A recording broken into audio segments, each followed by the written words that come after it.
These are Jack and Meg White, also known as the White Stripes. They're a band from Detroit. They make rock and roll without a bass guitarist. This is Steve McDonald of the veteran band Red Cross. Steve thought the White Stripes could use a bass player, so he appointed himself. He took the White Stripes album, called White Blood Cells, and re-recorded it, laying a bass track down on every song. Then he released the results as MP3s on Red Cross's website. He even made up a new album cover and title, Red Blood Cells. McDonald began putting these copyrighted songs online without permission from the White Stripes or their record label. During the project, he bumped into Jack White, who gave him spoken assent to continue. It can be that easy when you skip the intermediaries. Collaboration across space and time. Creative co-authorship with people you've never met. Standing on the shoulders of your peers. It's what the internet is all about. It can be that easy when you skip the intermediaries.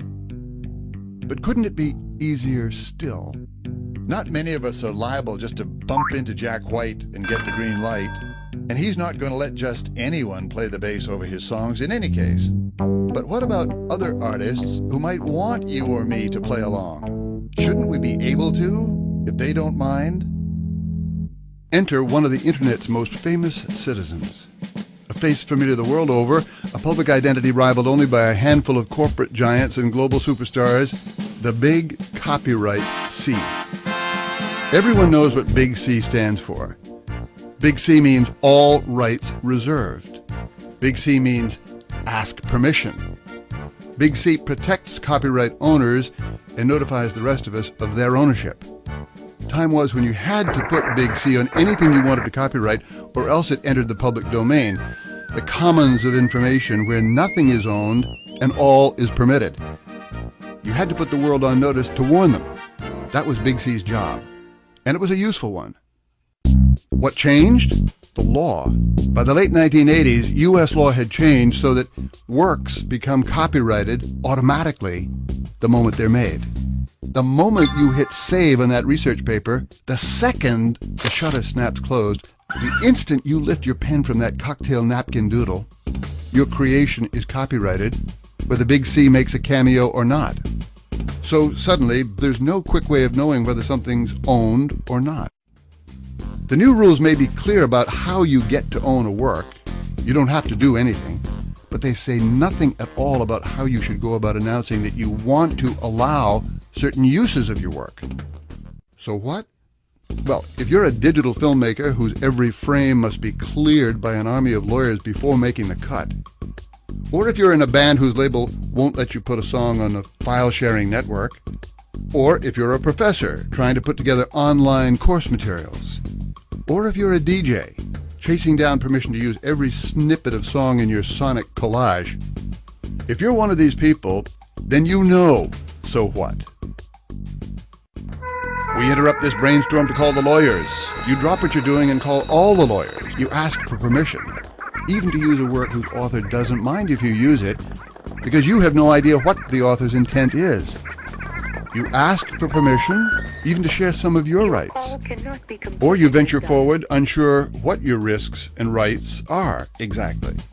Or, in a haze of legal doubt, you do nothing. The bottom line, Big C is out of a job. The middlemen are not. Enter Creative Commons. Creative Commons wanted to find an easy way to help people tell the world up front that they want to allow some uses of their work. We called the experts, the U.S. Copyright Office, for advice. Their response? There's no real answer. Get creative. So we got creative. How? Our CC brand marks works that are governed by Creative Commons licenses. A set of standardized copyright licenses available free of charge on our website. We wrote these licenses so that lawyers and courts could read them. Then we translated them into a language you can read. And then we translated them into a language computers can read. Now, CC isn't meant to compete with copyright, but to complement it. It allows you to retain your copyright while granting the world permission to make certain uses of it upon certain conditions. If the big C is like a red light, then CC is a green light. If the big C says no trespassing, the double C says please come in. If the big C says all rights reserved, CC says some rights reserved. So you can use the powers of the net to find works free to share and build upon, and to invite other people to transform or trade yours so that you can get creative, not only with what you make, but how you make it available. So you can collaborate across space and time. So you can be a co-author with someone you've never met. So you can stand on the shoulders of your peers, all without asking permission, because permission has already been granted. Creative Commons. Get creative. It's easy when you skip the intermediaries.